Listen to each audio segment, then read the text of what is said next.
S&P 500 투자, 지난 30년간 연평균 10%의 수익률을 기록한 미국 대표 지수죠. 그런데 이 사실을 알면서도 실제로 돈을 번 개인 투자자는 고작 절반도 안 됩니다. 평균 수익률 5%대, 시장의 반토막이죠. 수수료 때문이 아닙니다. 세금 때문도 아니에요. 문제는 우리의 본능, 바로 공포와 탐욕이 만들어낸 타이밍 매매 때문입니다. 막연히 부자가 되고 싶다는 꿈만 안고 시작하면 하락장이 올 때 반드시 무너지게 돼 있거든요. 오늘 이 영상 하나로 끝내겠습니다. 단순한 매수법이 아니라 세금을 아끼는 계좌 전략부터 폭락장에서도 버티는 멘탈 관리법까지 전부 알려드리겠습니다. 투자를 시작하겠다고 마음먹은 순간 대부분의 사람들은 수익률부터 계산합니다. 연 10%면 1억이 10년 뒤에 얼마가 되지? 이런 장밋빛 계산에 빠지죠. 그런데 진짜 투자의 첫 번째 관문은 수익이 아닙니다. 바로 손실을 견디는 힘이에요. 투자 세계에는 MDD라는 용어가 있습니다. 최대 낙폭이라는 뜻인데요. 쉽게 말해 내 자산이 고점에서 얼마나 떨어질 수 있느냐를 보여주는 숫자입니다. 2008년 금융위기 때 S&P 500이 어떻게 됐는지 아세요? 고점 대비 57%가 빠졌습니다. 1억 원을 넣었다면 4,300만 원이 된 거예요. 근데 더 무서운 건 이게 하루아침에 일어난 게 아니라는 겁니다. 무려 1년 5개월 동안 계좌가 서서히 녹아내렸어요. 매일 아침 눈을 뜨면 어제보다 줄어든 잔고를 확인해야 하는 거죠. 이걸 버틸 수 있는 사람이 몇이나 될까요? 인간의 뇌는 원래 이익의 기쁨보다 손실의 고통을 2배나 크게 느끼도록 설계되어 있습니다. 행동 경제학에서 말하는 손실 회피 편향이죠. 그래서 계좌가 반토막 나면 이성적인 판단이 마비되고 결국 가장 나쁜 타이밍에 전부 팔아버리게 되는 겁니다. 실제로 폭락장에서 매도하고 시장을 떠난 투자자 중 약 30%는 시장이 완전히 회복된 뒤에도 다시 돌아오지 못했다는 통계가 있습니다. 공포가 만든 한 번의 결정이 평생의 자산 증식 기회를 날려버린 셈이죠. 그러니까 투자를 시작하기 전에 반드시 스스로에게 물어봐야 합니다. 나는 내 돈이 반으로 줄어드는 걸 견딜 수 있는가? 이 질문에 진심으로 답할 수 있어야 비로소 투자의 출발선에 서는 겁니다. 그렇다면 왜 하필 S&P 500일까요? 수많은 투자 상품 중에서 이 지수가 특별한 이유가 뭘까요? 한번 이렇게 생각해 보세요. 여러분이 사업을 한다고 칩시다. 근데 직원을 뽑는데 전 세계에서 가장 뛰어난 인재 500명을 골라서 쓸 수 있다면 어떨까요? 애플, 마이크로소프트, 엔비디아, 아마존 같은 기업들이 전부 내 밑에서 일하는 거예요. S&P 500에 투자한다는 건 바로 이런 겁니다. 미국을 대표하는 500개 초우량 기업의 사업권을 동시에 소유하는 거죠. 근데 이 시스템의 진짜 무서운 점은 따로 있습니다. 바로 자정작용이에요. 실적이 부진하거나 경쟁력을 잃은 기업은 가차없이 퇴출됩니다. 그리고 그 자리를 테슬라나 엔비디아 같은 혁신 기업이 채우죠. 투자자가 직접 종목을 분석하고 갈아탈 필요가 없어요. 시대의 흐름에 맞춰 포트폴리오가 알아서 업그레이드되는 자동 시스템인 겁니다. 이게 얼마나 강력한지 역사가 증명하고 있거든요. 지난 100년을 돌아보면 대공황도 있었고 세계대전도 있었고 오일 쇼크의 닷컴 버블 붕괴까지 셀 수 없는 위기가 있었습니다. 그때마다 사람들은 이번엔 진짜 끝이라고 했죠. 근데 결과는요? 자본주의 시스템은 매번 비효율을 걷어내고 더 강해진 모습으로 돌아왔습니다. 그래서 S&P 500 투자는 단순히 어떤 주식을 사는 행위가 아닙니다. 이건 인류가 위기 앞에서 무너지지 않고 문제를 해결해 나갈 것이라는 믿음에 돈을 거는 겁니다. 특정 기업에 대한 베팅이 아니라 인간의 혁신 능력에 대한 베팅이죠. 여기서 한 가지 질문을 던져볼게요. 똑같이 매달 50만 원을 투자하는 두 사람이 있습니다. 한 명은 25살에 시작했고 다른 한 명은 35살에 시작했어요. 둘 다 60살까지 투자한다고 칩시다. 고작 10년 차이인데 최종 자산은 2배 이상 벌어집니다. 비밀은 복리에 있습니다. 아인슈타인이 세상에서 가장 강력한 힘이라고 불렀던 그 복리 말이에요. 달리는 원금에만 이자가 붙지만 복리는 이자에 이자가 붙습니다. 처음엔 차이가 미미해요. 그래서 사람들이 무시하죠. 근데 시간이 지나면 이 차이가 괴물처럼 커지거든요. 쉽게 계산하는 방법이 있습니다. 72의 법칙이라고 하는데요. 72를 연평균 수익률로 나누면 자산이 2배가 되는 시간이 나옵니다. S&P 500의 역사적 수익률인 10%를 대입하면 72 나누기 10, 약 7.2년이에요. 아무것도 안 하고 가만히 놔둬도 7년마다 돈이 2배로 불어나는 거죠. 이걸 체감하기 쉽게 바꿔볼게요. 30살 김대리가 매달 50만 원씩 S&P 500에 넣기 시작했습니다. 처음 10년은 별 감흥이 없어요. 원금 6천만 원에 수익을 합쳐도 1억 원 남짓이거든요. 근데 20년 차부터 그래프가 가파르게 꺾이기 시작합니다. 원금은 1억 2천인데 총자산은 3억을 훌쩍 넘기죠. 30년 차에는요, 원금 1억 8천만 원에 총자산이 10억을 돌파합니다. 이게 복리의 스노우볼 효과예요. 눈덩이가 작을 땐 느리지만 한번 커지기 시작하면 걷잡을 수 없이 불어나는 겁니다. 은행 적금과 비교하면 격차는 더 극명해집니다. 같은 금액을 연 3% 적금에 넣었다면 30년 뒤 자산은 3억도 채 안 돼요. 복리 투자와 무려 7억 이상 차이가 나는 겁니다. 자, 그러면 이제 가장 중요한 질문을 해볼게요. 여러분은 돈을 얼마나 모아야 투자를 졸업할 수 있을까요? 대부분의 사람들은 이 질문에 답을 못합니다. 그냥 막연하게 많으면 많을수록 좋다고 생각하죠. 근데 이게 함정이에요. 목표가 없으면 하락장이 왔을 때 버틸 이유도 없거든요. 그래서 필요한 게 바로 졸업금액, 영어로는 FIRE 넘버라고 부릅니다. 계산법은 놀라울 정도로 간단해요. 미국 트리니티 대학에서 발표한 유명한 연구가 있는데요.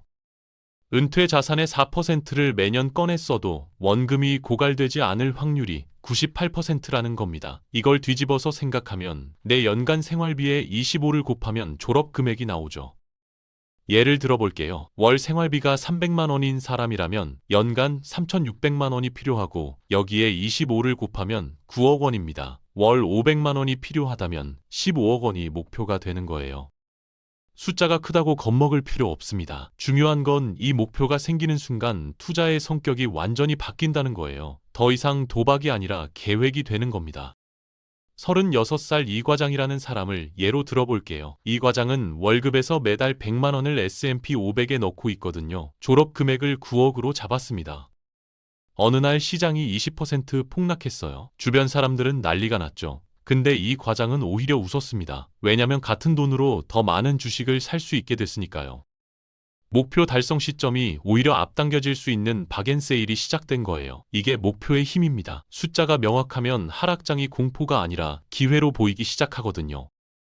목표 금액을 정했으면 이제 실제로 뭘 사야 하는지 알아야겠죠. S&P 500에 투자하는 방법은 크게 두 가지입니다. 미국 시장에서 직접 사는 직구 방식과 한국 시장에 상장된 ETF를 사는 방식이에요. 먼저 직구부터 볼게요. SPY, VOO, SPLG 같은 미국 ETF를 직접 사는 건데요. 달러로 자산을 보유한다는 장점이 있습니다. 근데 단점도 명확해요. 원화를 달러로 바꿔야 하니까 환전 수수료가 발생하고 미국장은 한국 시간으로 밤에 열리니까 새벽에 거래해야 하죠. 그리고 결정적으로 매매 차익이 연 250만 원을 넘으면 초과분에 대해 22%의 양도소득세를 내야 합니다. 반면 국내 상장 ETF는 좀 다릅니다. TIGER, KODEX, AC 같은 브랜드로 나와 있는데요. 원화로 투자하고 낮에 거래할 수 있어서 훨씬 편하죠. 특히 이 상품들은 연금 계좌나 ISA 같은 절세 계좌에서 매수할 수 있다는 게 엄청난 장점입니다. 여기서 하나 더 알아둬야 할 게 있어요. 환해지 상품이냐 언해지 상품이냐의 차이인데요. 상품명 뒤에 H가 붙으면 환율 변동을 차단해주는 환해지 상품이고 아무것도 안 붙거나 UH가 붙으면 환율에 그대로 노출되는 겁니다. 최근처럼 원화가 약세인 구간에서는 언해지 상품이 환차익까지 얹어주니까 수익률이 더 높았죠. 마지막으로 TR과 PR의 차이도 짚고 넘어갈게요. TR은 배당금을 자동으로 재투자해주는 상품이에요. 복리 효과를 극대화하고 싶다면 이쪽이 유리합니다. PR은 배당금을 현금으로 지급받는 방식이고요. 정기적인 현금 흐름이 필요한 분에게 적합하죠. 자, 이제 뭘 사야 하는지 알았으니까 어디서 사느냐가 중요합니다. 똑같은 상품을 사더라도 어떤 계좌에서 사느냐에 따라 세금이 완전히 달라지거든요. 일반 계좌에서 국내 상장 해외 ETF에 투자하면 수익에 대해 15.4%의 배당소득세가 붙습니다. 여기서 끝이 아니에요. 금융소득이 연 2천만 원을 넘으면 금융소득 종합과세 대상자가 되면서 세율이 최대 49.5%까지 올라갈 수 있죠. 열심히 굴린 수익의 절반 가까이를 세금으로 내야 하는 겁니다. 이걸 막아주는 게 바로 중개형 ISA 계좌예요. ISA의 가장 큰 매력은 비과세 혜택입니다. 일반형 기준으로 200만 원까지, 서민형이나 농어민형은 400만 원까지 수익에 세금이 아예 없어요. 그리고 이 비과세 한도를 초과하는 수익에 대해서도 일반 세율 15.4%가 아니라 9.9%의 분리과세만 적용됩니다. 금융소득 종합과세에 합산되지도 않고요. 근데 ISA의 진짜 숨은 무기는 따로 있습니다. 바로 손익통산 기능이에요. 예를 들어 A 상품에서 500만 원 이익을 보고 B 상품에서 500만 원 손실을 봤다고 칩시다. 일반 계좌였다면 이익 500만 원에 대해 세금을 내야 해요. 손실은 신경도 안 쓰거든요. 근데 ISA에서는 이익과 손실을 합산합니다. 500만 원 빼기 500만 원은 0원이니까 세금도 0원이 되는 거죠. 다만 주의할 점이 있어요. ISA에서는 국내 상장 ETF만 거래할 수 있습니다. 미국 주식이나 미국 직구 ETF는 매수가 안 돼요. 그리고 의무 가입 기간이 3년이고 연간 납입 한도는 2천만 원, 총 한도는 1억 원입니다. ISA 계좌를 개설하고 3년이라는 의무 가입 기간이 지났습니다. 이제 어떻게 해야 할까요? 여기서 선택지가 세 가지로 나뉘거든요. 첫 번째는 만기를 연장하는 겁니다. 계좌를 그대로 유지하면서 계속 투자하는 거죠. 두 번째는 해지하고 다시 가입하는 거예요. 세 번째는 만기 자금을 연금 계좌로 옮기는 방법입니다. 어떤 걸 선택하느냐에 따라 절세 효과가 완전히 달라집니다. 만약 3년 동안 비과세 한도인 200만 원을 이미 다 채웠다면요. 계좌를 해지하고 바로 새로 가입하는 게 유리합니다. 왜냐하면 재가입하는 순간 비과세 한도가 다시 200만 원으로 리셋되거든요. 이걸 풍차 돌리기 전략이라고 부릅니다. 3년마다 해지하고 다시 가입하면서 비과세 혜택을 반복적으로 챙기는 거예요. 여기서 한 가지 꿀팁이 더 있습니다. ISA 만기 자금을 연금저축펀드로 이전하면 이전 금액의 10%, 최대 300만 원까지 추가 세액공제를 받을 수 있어요. 원래 연금저축의 세액공제 한도와는 별도로 주어지는 혜택이거든요. 이건 그냥 안 받으면 손해인 수준입니다. 그러면 언제 현금화하고 언제 연금으로 넘겨야 할까요? 기준은 간단해요. 3년에서 5년 안에 결혼 자금이나 전세금처럼 목돈이 필요하다면 현금화하는 게 맞고요. 당장 쓸 일이 없는 노후 자금이라면 연금 계좌로 이전해서 과세 이연 효과를 계속 누리는 게 훨씬 이득입니다. 그리고 금융소득이 꽤 되는 분들이라면 ISA 만기를 최대한 길게 설정해 두세요. 계좌 안에 있는 동안은 금융소득 종합과세에 잡히지 않으니까요.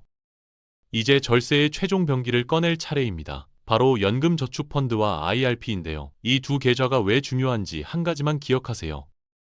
세금으로 나갈 돈까지 내 돈처럼 굴릴 수 있다는 겁니다. 이게 바로 과세 이연의 힘이에요. 일반 계좌에서는 수익이 날 때마다 세금을 떼가잖아요. 근데 연금 계좌에서는 수익이 나도 세금을 안 뗍니다. 그 세금이 될 돈이 계좌 안에 남아서 같이 복리로 굴러가는 거예요. 10년, 20년이 지나면 이 차이가 어마어마해지거든요. 구체적으로 따져볼게요. 연금저축펀드는 누구나 가입할 수 있고 IRP는 소득이 있는 사람이 가입할 수 있습니다. 이 둘을 합쳐서 연간 최대 900만 원까지 세액공제를 받을 수 있어요. 총급여 5,500만 원 이하라면 납입액의 16.5%, 초과라면 13.2%를 돌려받습니다. 900만 원을 꽉 채워 넣으면 최대 148만 5천 원을 연말정산 때 환급받는 거죠. 여기서 진짜 고수들의 플레이가 나옵니다. 이 환급금을 그냥 쓰는 게 아니라 다시 S&P 500에 재투자하는 거예요. 넣자마자 13%에서 16% 확정 수익을 올린 셈이고 그 돈이 또 복리로 불어나는 선순환 구조가 만들어지는 겁니다. 그리고 55세 이후에 연금으로 수령하면 세율이 3.3%에서 5.5%밖에 안 돼요. 일반 계좌에서 15.4%를 내는 것과 비교하면 세금만으로도 수천만 원의 차이가 나죠. 그래서 투자 순서가 중요합니다. 가장 먼저 연금저축을 세액공제 한도까지 채우고 그 다음 IRP를 추가로 넣고 여유 자금은 ISA에서 굴리는 게 최적의 순서예요. 계좌도 만들었고 뭘 사야 하는지도 알았습니다. 세금 아끼는 방법까지 전부 배웠어요. 근데 이 모든 걸 알고 있어도 실패하는 사람이 왜 이렇게 많을까요? 답은 멘탈입니다. JP모건에서 발표한 데이터 하나가 모든 걸 설명해줘요. 지난 20년간 S&P 500에 그냥 가만히 투자한 사람의 수익률은 연평균 약 9.8%였습니다. 근데 이 기간 중에서 시장이 가장 크게 오른 날 딱 10일만 놓쳤더니 수익률이 절반 이하로 뚝 떨어졌어요. 고작 10일이 20년 투자 성과를 갈라놓은 겁니다. 더 무서운 사실이 있습니다. 시장이 폭등하는 날의 60%는 대폭락 직후 2주 안에 몰려 있거든요. 무슨 뜻이냐면 공포에 질려서 주식을 팔아버린 사람은 바로 다음에 오는 급반등을 놓친다는 거예요. 빠질 때 같이 빠지고 오를 때는 이미 시장 밖에 있는 거죠. 이걸 막으려면 마인드셋을 완전히 바꿔야 합니다. 주가가 출렁이는 변동성을 리스크라고 생각하면 안 돼요. 이건 경제적 자유라는 명품을 사기 위해 지불하는 가격입니다. 명품 가방이 비싼 건 당연하잖아요. 경제적 자유도 마찬가지예요. 공짜로 얻을 수 없습니다. 그래서 가장 확실한 전략은 적립식 투자입니다. 시장이 오르든 내리든 매달 정해진 날짜에 정해진 금액을 기계처럼 넣는 거예요. 감정이 개입할 여지를 원천 차단하는 거죠. 그리고 반드시 생활비 6개월에서 1년치의 현금을 따로 확보해 두세요. 이 현금 쿠션이 없으면 갑자기 돈이 필요할 때 폭락한 주식을 헐값에 팔아야 하는 최악의 상황이 벌어집니다. 자, 이제 마지막 퍼즐입니다. 열심히 모으고 불렸으면 이제 잘 꺼내 쓰는 법도 알아야겠죠. 은퇴 후 자산을 인출하는 방식은 크게 두 가지가 있어요. 하나는 매달 정해진 금액을 꺼내는 정액 인출이고, 다른 하나는 전체 자산의 일정 비율을 꺼내는 정률 인출입니다. 정액 인출은 매달 생활비가 일정해서 편하지만 시장이 크게 빠졌을 때도 같은 금액을 빼야 하니까 자산이 빠르게 줄어들 위험이 있어요. 반대로 정률 인출은 시장이 좋을 때 더 많이 쓰고 나쁠 때 덜 쓰는 구조라 자산 보존에는 유리하지만 생활비가 들쭉날쭉해지죠. 그래서 똑똑한 방법은 이 둘을 섞는 겁니다. 평소에는 4% 정률 인출을 기본으로 가져가되 시장이 크게 빠진 해에는 인출 비율을 3%로 줄이고 지출을 조금 아끼는 거예요. 반대로 시장이 좋은 해에는 여행을 가거나 하고 싶었던 걸 하면 되고요. 유연하게 조절하는 거죠. 근데 여기서 한 발짝 더 나가볼게요. SP500 투자가 우리에게 주는 진짜 선물은 단순히 놀고 먹는 삶이 아닙니다. 하기 싫은 일을 억지로 하지 않아도 되는 자유. 하고 싶은 일에 시간을 쓸 수 있는 여유. 이게 진정한 경제적 자유의 의미예요. 누군가는 지금 이 순간에도 너무 늦은 거 아닌가 고민하고 있을 겁니다. 가장 좋은 투자 시기는 20년 전이었지만 두 번째로 좋은 시기는 바로 오늘이에요. 지금 심는 작은 씨앗 하나가 20년 뒤에 거대한 나무가 되어 여러분과 가족을 지켜줄 겁니다. 오늘 긴 시간 함께 해주셨습니다. 딱 세 가지만 기억하세요. 첫째, 9억 원이든 15억 원이든 나만의 졸업 금액을 정하는 것. 둘째, 자산이 반토막 나도 버티겠다는 각오를 갖는 것. 셋째, 연금 저축과 ISA라는 절세 시스템을 반드시 활용하는 것. 투자는 머리 싸움이 아니라 엉덩이 싸움입니다. 시장에서 도망치지 않고 끝까지 자리를 지킨 사람만이 자본주의가 만들어낸 과실을 가져갈 수 있어요. 여러분의 자산을 지키고 불려줄 이야기 다음 영상에서 또 찾아오겠습니다.